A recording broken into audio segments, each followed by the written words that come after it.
माननीय प्रधानमंत्री जी के नेतृत्व में आज cabinet committee on economic affairs और कैबिनेट की बैठक हुई। जैसा आपको पता है कि भारतीय इतिहास और संस्कृति में जनजातियों का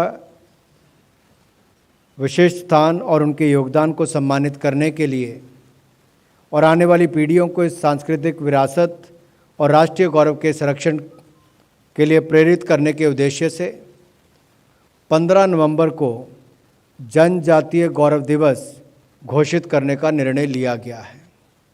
भारत सरकार 15 नवंबर से 22 नवंबर तक जनजातीय समुदाय के गौरवशाली इतिहास और उनकी उपलब्धियों, संस्कृति और आज़ादी की लड़ाई में उनकी योगदान की महत्ता पर एक सप्ताह पूरा 15 से 22 नवंबर तक एक सप्ताह कार्यक्रम आयोजित करने जा रही है। दूसरा निर्णय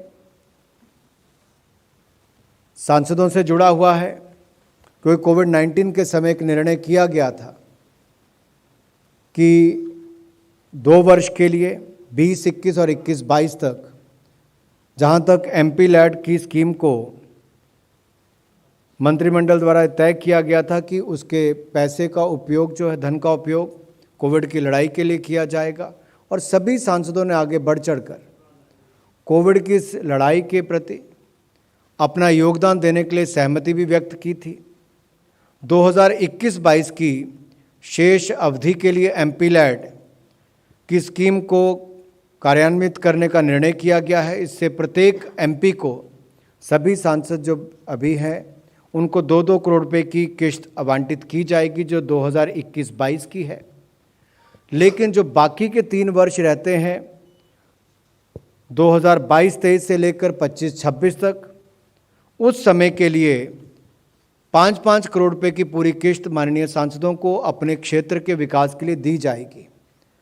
3 और महत्वपूर्ण निर्णय मैं आप सबके सामने रखने जा रहा हूं कि आर्थिक मामलों की जो मंत्रिमंडलीय समिति है उसकी अध्यक्षता करते हुए माननीय प्रधानमंत्री जी के नेतृत्व में ये तय किया गया है कि भारतीय कपास आयोग को, सीसीआई को, कॉटन कॉरपोरेशन ऑफ इंडिया को 17,408 करोड़ रुपए की कमिटेड प्राइस सपोर्ट को मंजूरी दी गई है। इससे प्रमुखतः 11 राज्यों को और उनके किसानों को इसका लाभ मिलेगा। लगभग 58 लाख किसान इससे सीधे तौर पर जुड़े हुए हैं और 4 करोड़ से ज़्यादा मजदूर इससे जुड़े होते हैं। तो ये अपने आप में एक बहुत बड़ी राहत भी है, मदद भी है। और इस साल तो आपने देखा हो कपास के दाम भी बढ़े हैं, तो उस तरह से शायद जो पिछले 2 वर्षों में मदद की गई उसका एक लाभ देश के किसानों को और इससे संबंधित 4 से 5 करोड़ लोगों के हितों की रक्षा करने के लिए भी किया जाएगा। दूसरा जूट का क्षेत्र है। जूट के लिए भी वर्ष 2021-22 के लिए, लेकिन जूट का जो ईयर गिना जाता है वो जुलाई से जून तक का होता है। तो इसमें 1 जुलाई 2021 से 30 जून 2022 तक के लिए पैकेजिंग में जूट के अनिवार्य उपयोग के लिए आरक्षण मानदंडों को मंजूरी दी गई है। ये हर साल दी जाती है और इस वर्ष भी जूट वर्ष 2021-22 के लिए अनुमोदित अनिवार्य पैकेजिंग मानदंड खाद्यान्नों के लिए, फूड ग्रेन्स के लिए 100% आरक्षण होगा और 20% चीनी को अनिवार्य रूप से जूट की बोरियों में पैक करने का प्रावधान करने का निर्णय किया गया है। जूट पैकेजिंग सामग्री में पैकेजिंग के लिए आरक्षण द्वारा देश में उत्पादित कच्चे जूट का लगभग 66.57% में खपत होता है और इस प्रावधान को लागू करके सरकार जूट मिलों को, सहायक इकाइयों को और इनमें काम करने वाले लगभग 4 लाख श्रमिकों को राहत प्रदान करेगी और वहीं पर 40 लाख किसान परिवारों की आजीविका को भी संबल मिलेगा। भारत सरकार प्रतिवर्ष 8,000 करोड़ रुपए की जूट सैकिंग बैग्स की खरीदारी करती है। इससे भी सीधे तौर पर जूट फार्मर्स और जूट वर्कर्स को लाभ मिलता है। इसमें पूर्वी और उत्तर पूर्वी क्षेत्रों के लगभग 3.70 लाख श्रमिकों और कई लाख किसानों को, जैसे मैंने कहा, इसमें लाभ मिलेगा और जेम पोर्टल पर भी रिवर्स नीलामी के लिए इसका जो खाद्यान्न की पैकिंग के लिए जूट बोरियों के 10% इंडेंट्स की को जेम पोर्टल पर रिवर्स नीलामी द्वारा रखा जाएगा। तीसरा बड़ा निर्णय जो किया गया है वो एथेनॉल के क्षेत्र से है। एथेनॉल ब्लेंडिंग प्रोग्राम के अंतर्गत आगामी वर्ष यानी कि 1 दिसंबर 2021 से 30 नवंबर 2022 की अवधि के बीच में ऑयल मार्केटिंग कंपनीज को आपूर्ति करने के लिए इथेनॉल के प्राइस को रिवाइज करने का निर्णय लिया गया था। आपको याद होगा वर्ष 2015-16 में एथेनॉल ब्लेंडिंग प्रोग्राम के अंतर्गत इसको इम्प्लीमेंट करने के लिए जो निर्णय किया गया उससे पिछले वर्षों में गन्ना किसानों और चीनी मिलों की आर्थिक स्थिति में सुधार हुआ है। एथेनॉल के दामों ने चीनी क्षेत्र को री एनर्जाइज करने का काम किया है। इस कार्यक्रम के अंतर्गत 2025 तक देश भर में 10% एथेनॉल ब्लेंडिंग करने का लक्ष्य रखा गया था, लेकिन माननीय प्रधानमंत्री जी के निर्देशानुसार अब वर्ष 2025 तक 20% ब्लेंडिंग प्राप्त करने का महत्वाकांक्षी लक्ष्य निर्धारित किया गया है। इस लक्ष्य को प्राप्त करने के लिए बहुत सारे कदम उठाए गए हैं।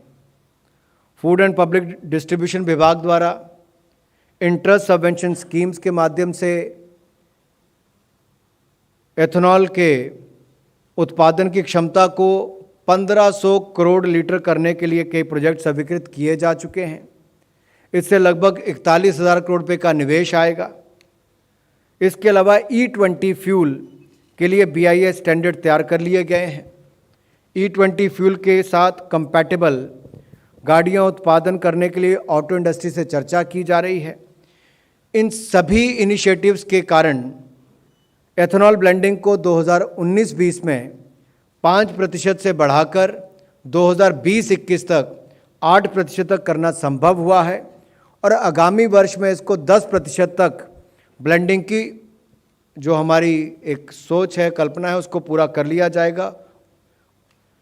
और इसी क्रम में आगामी वर्ष के लिए चीनी मिलों द्वारा उत्पादित एथेनॉल का रेम्यूनरेटिव मूल्य निर्धारित किया गया है। इसके मुख्य बिंदु हैं सी हैवी मोलासिस के उत्पादित एथेनॉल का मूल्य 45 रुपये 69 पैसे प्रति लीटर से बढ़ाकर 46 रुपये 66 पैसे निर्धारित किया गया है। इसी प्रकार बी हैवी मोलासिस के उत्पादित एथेनॉल का मूल्य 57 रुपये 61 पैसे से बढ़ाकर 59 रुपये 8 पैसे प्रति लीटर किया गया है तथा शुगर केन, जूस, शुगर और शुगर सिरप से उत्पादित एथेनॉल का मूल्य 62 रुपये 65 पैसे से बढ़ाकर 63 रुपये 45 पैसे प्रति लीटर किया गया है। इसके अलावा एथेनॉल के उत्पादन को प्रोत्साहन देने के लिए ऑयल मार्केटिंग कंपनीज द्वारा अब सेकंड जनरेशन एथेनॉल प्लांट स्थापित करने जा रही हैं। इन प्लांट्स में लेटेस्ट टेक्नोलॉजी द्वारा biomass, rice straw, wheat straw आदि से भी एथेनॉल का उत्पादन किया जाएगा और पहले 2G प्लांट की जो स्थापना है वो उसका उत्पादन भी 2021-22 इसी वित्तीय वर्ष में शुरू करने की संभावना है। 2G एथेनॉल का मूल्य निर्धारित करने के लिए ऑयल मार्केटिंग कंपनीज को अधिकृत किया जाएगा और इस नए स्रोत से एथेनॉल मिलने से एथेनॉल की उपलब्धता भी बढ़ेगी और हमारी जो इंपोर्ट करने की, यानी हम कहें कि पेट्रोलियम प्रोडक्ट्स की बात करूं तो उसकी डिपेंडेंसी भी कम होगी आने वाले वर्षों में। उस दिशा में एक ये बड़ा कदम है।